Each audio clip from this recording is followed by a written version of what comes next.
ici rue Matisse, 19e arrondissement, où sont installés les studios de Radio Africa dans ce restaurant extrêmement africain dans son contenu, bien que c'est pas mal de Maliens qui le connaissent, parce que dans l'ancienne adresse à Jaurès, il y avait pas mal de concerts d'artistes maliens, mais aujourd'hui il faut dire qu'ils viennent de partout, parce qu'il y a quelques jours seulement, Billy Didier, lui-là même qui est l'un des précurseurs de ce genre musical appelé le Zouglou, a presté ici pour le bonheur de la communauté africaine. Maman Africa, nous recevons maintenant l'association TINA, qui n'est autre en initiale que tous impliqués pour une nouvelle Afrique. Une association béninoise. Non, c'est pas vraiment une association béninoise, oui. C'est une association de jeunes africains européens. Ben, avant cela, il faut dire que celui qui parle maintenant, c'est le président, parce que le président, tu sais, c'est eux qui commencent à parler. C'est M. Malik Yaya, président de l'association TINA. Oui. Vas-y. Bonjour Maury, en fait, merci de nous recevoir. Oui. Donc effectivement, je suis Malik Yaya, le président de l'association TINA. Et l'association TINA est née le 15 mars 2014. Et elle est née de la volonté d'un groupe d'amis, avant tout africains et européens. Et comme tout ami, en fait, on s'amuse, on sort et on discute des fois de sujets plus ou moins sérieux. Et au cœur de nos nombreuses discussions, en fait, un thème revenait de manière récurrente, c'était celui de l'Afrique. Oui. Certains sont nés en Afrique, d'autres l'ont adopté. Et du coup, on a décidé de passer des paroles aux actes. Oui. Et c'est comme ça que TINA, donc Tous Impliqués pour une Nouvelle Afrique, est née. Et c'est une association en fait, qui a pour objet d'apporter tout type d'aide et de conseils pour le développement et l'innovation en Afrique. Oui. Et pour ce faire, en fait, on a 5 groupes qui existent au sein de TINA, à savoir l'éducation. Parce que pour nous, c'est important en fait Obligatoirement. De développer l'éducation en Afrique. Il y a aussi la santé, pour que tout le monde soit en meilleure santé sur le continent africain. Il y a l'agriculture, parce qu'on a à cœur en fait, la défense des intérêts du petit exploitant. Donc pour pouvoir aider les petits exploitants, et puis vous en aurez un exemple tout à l'heure, en fait, quand on abordera notre premier projet pilote. Il y a également la transformation en fait, avec toutes les problématiques d'industrialisation qu'on connaît chez nous, et le tourisme avec la promotion en fait, de la culture et des richesses de notre continent. Tout à l'heure vous receviez en fait, Michel Pinheiro, donc, qui est un artiste et en plus qui vient du Bénin, tout comme moi. Et du coup on a à cœur en fait, justement le fait de vouloir développer, enfin de pouvoir promouvoir en fait, la culture africaine, d'où qu'elle vienne, que ce soit du Bénin, que ce soit de Côte d'Ivoire, enfin du Mali, quel que soit le pays. Oui, Monsieur le Président, mais tu as tout à l'heure élucidé 5 grands axes de vos actions, mais est-ce que déjà, un axe que tu viens de dire, qui est l'éducation, quand tu le prends dans sa composante, ses ramifications, qui est complexe, qui est difficile, quand tu parles du tourisme, qui est aussi complexe quand c'est grand, est-ce que les 5 axes, est-ce que ce n'est pas beaucoup déjà en matière d'objectifs? Ça peut avoir on a l'impression que ça peut être beaucoup. Oui. C'est pour ça qu'on est parti que sur 5 thèmes. Comme je disais, on a 5 axes, et on a une espèce de concours où chacun des groupes en fait, présente un projet au sein de l'association, et du coup on vote pour le projet qui nous a le plus plu ou qui nous a le plus motivé. Okay. Et il s'avère que du coup le premier projet sur lequel on est parti, c'est celui de l'agriculture. Okay. Donc je voulais venir sur ce projet. Donc tu parles d'agriculture, tu es à côté de toi une charmante demoiselle, mademoiselle Inès Assoumou, qui nous vient de la Côte d'Ivoire, montrer tout simplement aussi le côté africain de votre association TINA. Et mademoiselle Assoumou, dis-nous d'abord, quels sont les critères qui font de telle sorte qu'une année spécifiquement, vous vous adossez sur quels critères pour prendre un projet pour dire cette année c'est ça qu'on va essayer de valoriser, c'est ça qu'on va essayer de dire. Merci déjà de nous recevoir, Maureen. Donc, comme a dit Malik, notre président, on a vraiment à cœur en fait, de chercher l'innovation en fait, dans les projets que nous avons. Donc c'est vrai que les 5 groupes, ça peut paraître un petit peu beaucoup, mais c'est vraiment pour essayer aussi de réunir tous les intérêts que tout le monde trouve, en tout cas intérêt à travailler dans l'association. Et donc en fait, chaque année, comme il disait Malik, chaque groupe travaillent sur un projet à mettre en place en fait. Et donc on a une sorte de concours interne et chaque groupe présente son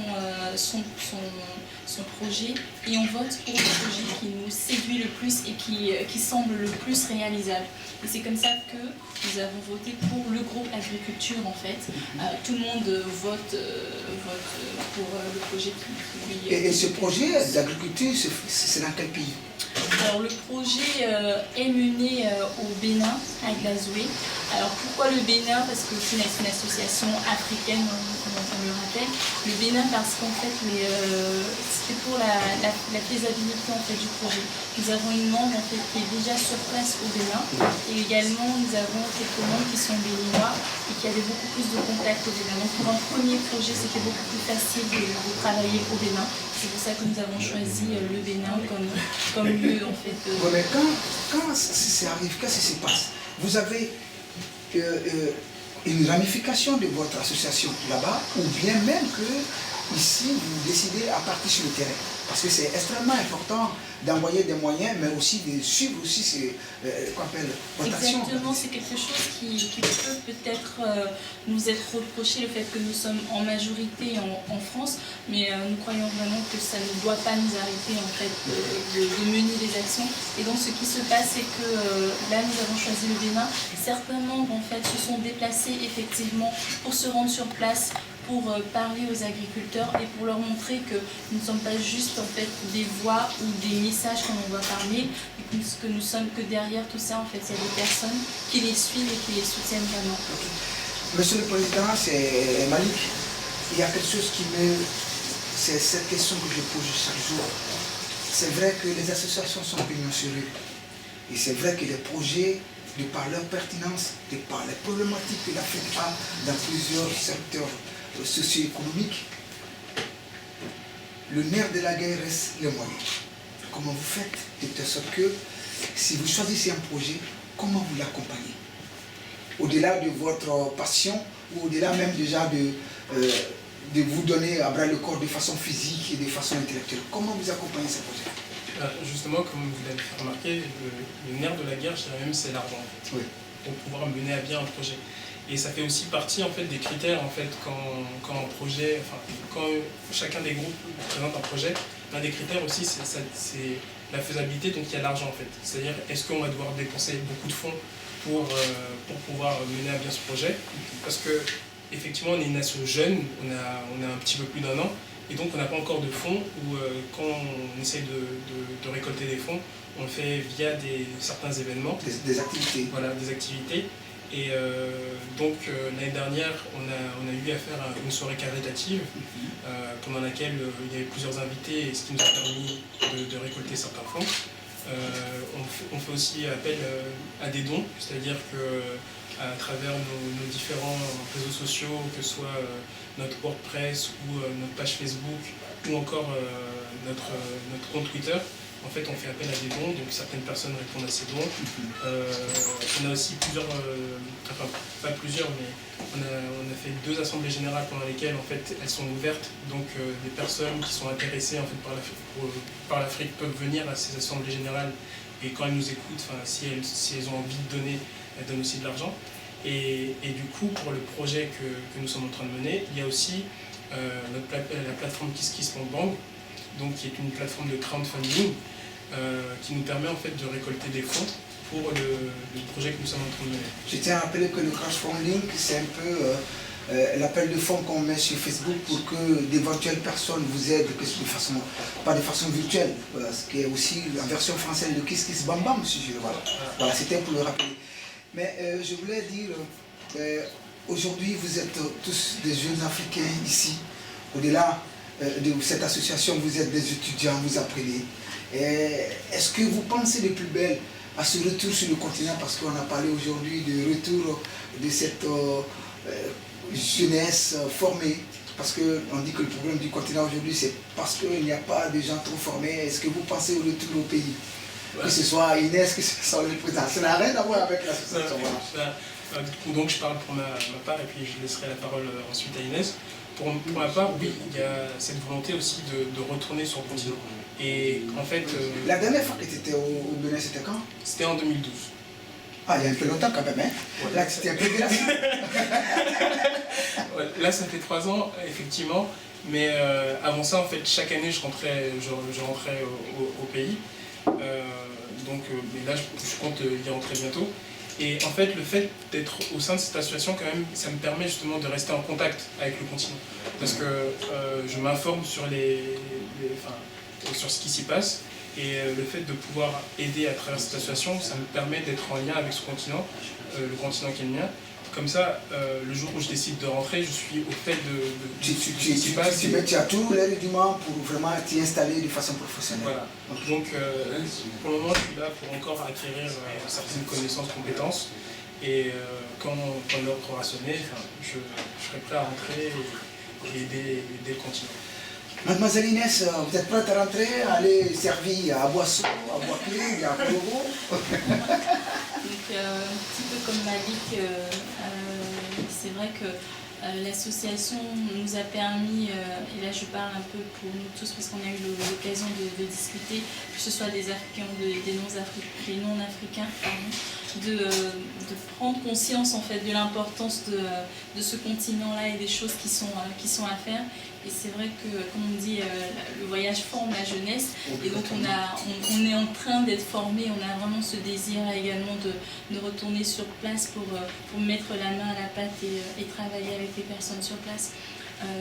Comme Malik, pareil, quand le moment viendra, en fait, moi j'ai vraiment le désir de retourner en Côte d'Ivoire ou même dans la sous-région. Ok, Malik, à court terme, dis-nous les dates précises de votre activité sur place tout de suite, pour que nous aussi, dans le cas échéant, comment est-ce qu'on pourra aider de façon visible, parce que nous sommes un outil de communication. Dis-nous tout de suite, ça va être quoi? Du coup, le projet que nous menons, en fait, il est déjà... il a commencé déjà. Il a commencé déjà. Et du coup, le crowdfunding qui est là, en ce moment en ligne, c'est pour nous aider sur la dernière étape, à savoir la formation en fait, des 2 agriculteurs qui sont à Glasgow. Puisque nous sommes... vous allez les former où? Ils vont venir ici? Non. Okay. Justement, ils vont recevoir de la formation sur place, au Bénin, à Glasgow. Puisque, je ne sais pas si on a eu l'occasion de le dire, mais on les a accompagnés en fait, dans les phases de séchage et de stockage du riz. Okay. Et du coup, en fait, on s'est dit que plutôt que simplement leur fournir le matériel et tout, il fallait également les former. Parce que si on veut apprendre à quelqu'un, au mieux apprendre quelqu'un à pêcher plutôt que du poisson. Voilà. Du coup, c'est pour cette partie-là en fait qu'il y a le crowdfunding. Donc les derniers sous qu'on essaie de récolter, c'est pour ça. Je pense qu'il reste à peu près 25 jours en fait. Et donc c'est pour ça qu'on a besoin, si nos éditeurs nous entendent, on a besoin que certaines personnes nous aident. Mais déjà donne-nous si vous avez un site ou si vous avez un lieu ou même donner peut-être les contacts du crowdfunding, ça va bien. Parce que peut-être que quelques auditeurs auront l'opportunité de vous accompagner. Alors, d'abord, on a un site, un WordPress, donc qui est Tina Asso, c'est TINA2SOS.com, sur lequel vous trouverez plein de détails, et notamment le projet pilote. Et du coup, le Kiss Kiss Bang Bang, c'est un site. Kiss Kiss, c'est K-I-2-S-B-A-N-K. Et le nom du projet, en fait, c'est le riz plus belle la vie. Donc si vous allez sur le site Kiss Kiss Bang Bang et que vous tapez le riz plus belle la vie, vous trouverez notre projet. Et je vous invite à contribuer, à nous aider, à aider ces agriculteurs. Merci beaucoup Malik Yaya et Inès Assoumou de l'association TINA. Et tous impliqués pour Plus Nouvelle Afrique, association, je pourrais dire panafricaine, qui font beaucoup de projets ici, mais qui sont appliqués sur le continent africain. Okay. Merci beaucoup d'être passé parler de votre association. Merci. Nous avons été extrêmement contents pour vous donner la parole parce que je l'ai dit tantôt qu'il y a pas mal d'associations. Beaucoup de choses s'y passent, mais malheureusement, ils n'ont pas de tremplin d'expression. C'est vrai que les réseaux sociaux, c'est quelque chose de standard aujourd'hui en matière communicationnelle, mais de façon conventionnelle, la radio ou encore ces structures de communication sont quelque chose qui existe depuis belle lurette et que véritablement il fallait en profiter. Merci d'être passé. Merci. Voilà. Merci, c'est auditeurs de Radio Africa. Nous sommes toujours du côté de Maman Africa, 36 rue Marquis du 19e arrondissement, pour cette dernière étape de Diaspora africaine, l'Afrique parle à l'Afrique. C'était l'association Tina qui nous parlait de leur projet. On leur remercie et on se dit à tantôt. On va se quitter avec le groupe Piscoué qui nous vient du Nigeria. Merci et à tantôt.